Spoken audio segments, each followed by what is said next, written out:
नमस्कार दोस्तों, आज के इस वीडियो में चर्चा होगी क्रिप्स मिशन की।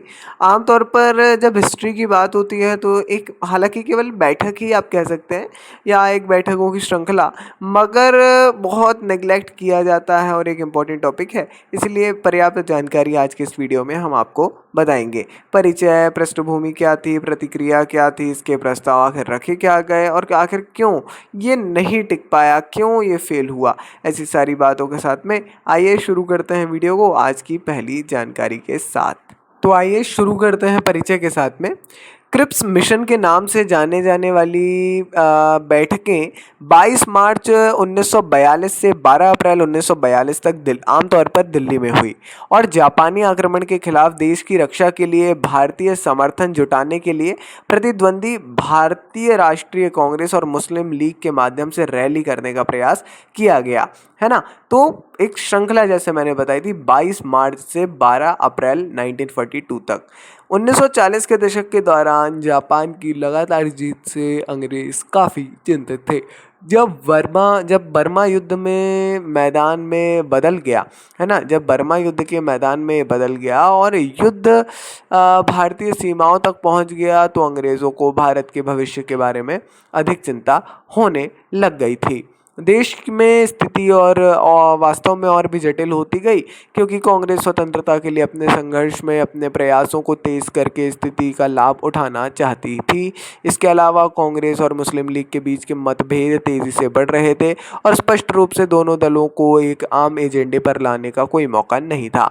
इन परिस्थितियों में ब्रिटिश सरकार ने 1942 के Stafford Cripps Lord Privy Seal के नेतृत्व में भारत में एक मिशन भेजा ताकि कुछ संवैधानिक व्यवस्थाओं पर हिंदू मुस्लिम आम सहमति बनाई जा सके और भारतीयों को द्वितीय विश्व युद्ध के अंत तक अपने संघर्ष को स्थगित करने के लिए राजी किया जा सके। आइए प्रस्ताव की बात करते हैं। तो इस मिशन के मुख्य प्रस्ताव इस प्रकार थे। युद्ध के दौरान ब्रिटिश भारत पर अपना कब्जा बनाए रखेंगे। युद्ध समाप्त होने के बाद भारत को पूर्ण बाहरी और आंतरिक स्वायत्तता के साथ डोमिनियन का दर्जा दिया जाएगा। हालांकि यह क्राउन के प्रति एक सामान्य निष्ठा द्वारा यूनाइटेड किंगडम और अन्य डोमिनियन के साथ जुड़ा रहेगा। युद्ध के अंत में भारत के भावी संविधान को तैयार करने की शक्ति के साथ एक संविधान सभा स्थापित की जाएगी। विधानसभा के सदस्यों को प्रांतीय विधानसभाओं द्वारा अनुमानित प्रतिनिधित्व के आधार पर चुना जाएगा। रियासतों को भी संविधान सभा में प्रतिनिधित्व दिया जाएगा। साथ ही नए संविधान से सहमत न होने वाले प्रांतों को प्रस्तावित संघ से खुद बाहर रखने का अधिकार होगा। ऐसे प्रांतों को अपना अलग संघ बनाने की भी सभी अधिकार होगा। ब्रिटिश सरकार उन्हें राष्ट्रमंडल में शामिल होने के लिए आमंत्रित करेगी। साथ में युद्ध के दौरान भारत के विभिन्न दलों से मिलकर एक अंतरिम सरकार गठित की जाएगी, है ना। हालांकि रक्षा और विदेश मामले वायसराय की एकमात्र जिम्मेदारी होगी। ये सारी चीज़ें इसमें लिखी हुई हैं। अब जान लेते हैं आखिर क्या क्या प्रतिक्रियाएं आई थी उस समय दल की। दो ही थे, मुस्लिम लीग और कांग्रेस, मतलब इस टॉपिक से जुड़े हुए। तो कांग्रेस ने इन बातों पर गहरी आपत्ति जताई थी। पूर्ण स्वतंत्रता के प्रावधान के बजाय डोमिनियन स्टेटस की पेशकश की गई। निर्वाचित प्रतिनिधियों के बजाय नामांकित व्यक्तियों को रियासतों का प्रतिनिधित्व दिया जाएगा।